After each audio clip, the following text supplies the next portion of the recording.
जैसे आप लोगों को जानकारी होगी, जो घटना मोकामा विधानसभा क्षेत्र में हुआ है उसको जिला प्रशासन और पुलिस ने काफ़ी अति गंभीरता से लिया है। गंभीरता से लेते हुए पूरी घटना का छानबीन भी पुलिस द्वारा पुलिस कार्रवाई के तहत की जा रही है। कांड दर्ज हुआ है और पुलिस कार्रवाई अलग से चल रही है। हम लोग इस घटना को बहुत ही सीरियसली देख रहे हैं और घटना के बाद काफ़ी हम लोगों ने कार्रवाई की है। आज जो गिरफ्तारी हुई है इसके संबंध में एसएसपी साहब और केस के डिटेल संबंध में आपको बताएंगे। आचार संहिता बहुत ही एक मजबूत स्तंभ है पूरे इलेक्शन प्रोसेस में, और इलेक्शन कमीशन का स्पष्ट निर्देश है कि बाई लॉ इलेक्शन होगा तो उसी का अनुपालन 100% करने में हम लोग लगे हुए हैं और कराएंगे भी। कोई भी असामाजिक तत्व किसी भी प्रकार की प्रयास किया करेगा कानून तोड़ने का, आचार संहिता तोड़ने का या किसी भी प्रकार की इन्फ्लुएंस करने का कोशिश करेगा तो उनके विरुद्ध कठोरतम कार्रवाई की जाएगी।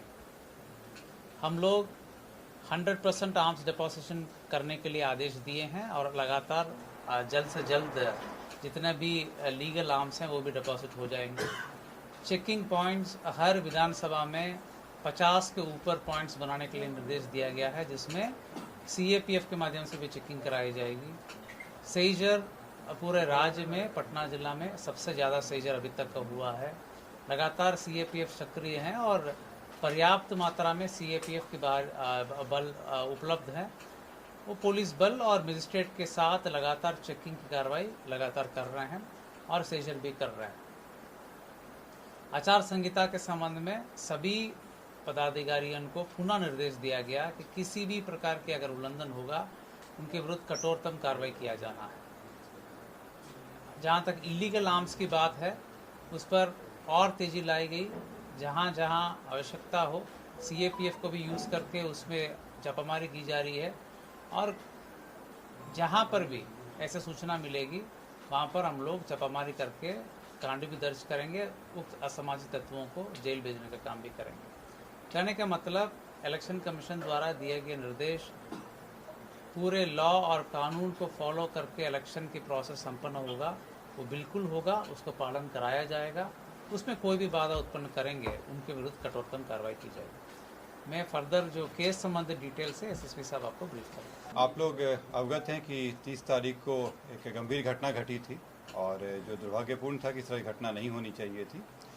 इस घटना में जो तारतर गांव है उसके समीप में दो पक्षों जो वहाँ प्रत्याशी थे वो उन दोनों के काफिला आ रहा था और उन दोनों के बीच पक्षों में झड़प हुई और झड़प में पथराव हुआ, लोग घायल हुए और उसके बाद एक शव बरामद हुआ। उसमें जो दुलार चंद यादव हैं जो 75 वर्ष के रहने वाले हैं, उसी गांव के पास के रहने वाले हैं, उनका पूर्व में भी आपराधिक इतिहास रहा है, उनका शव बरामद किया गया। उसके बाद वहाँ पे दोनों पक्षों के द्वारा कांड दर्ज कराया गया। कांड दर्ज होने के बाद अनुसंधान प्रारंभ किया गया। पुलिस घटना की सूचना मिलते ही तुरंत पहुंची थी वहाँ पे और वहाँ से साक्ष्य भी इकट्ठे किए गए। घटनास्थल से कई जगह के फुटेज भी प्राप्त हुए जिससे क्या घटना हुई है उसके बारे में कई जानकारियाँ मिली। लोगों के गवाह भी सामने आए और उनकी गवाही भी ली गई। साथ ही कल मृतक का पोस्टमार्टम कराया गया, उससे भी हम लोगों को अहम सुराग मिले।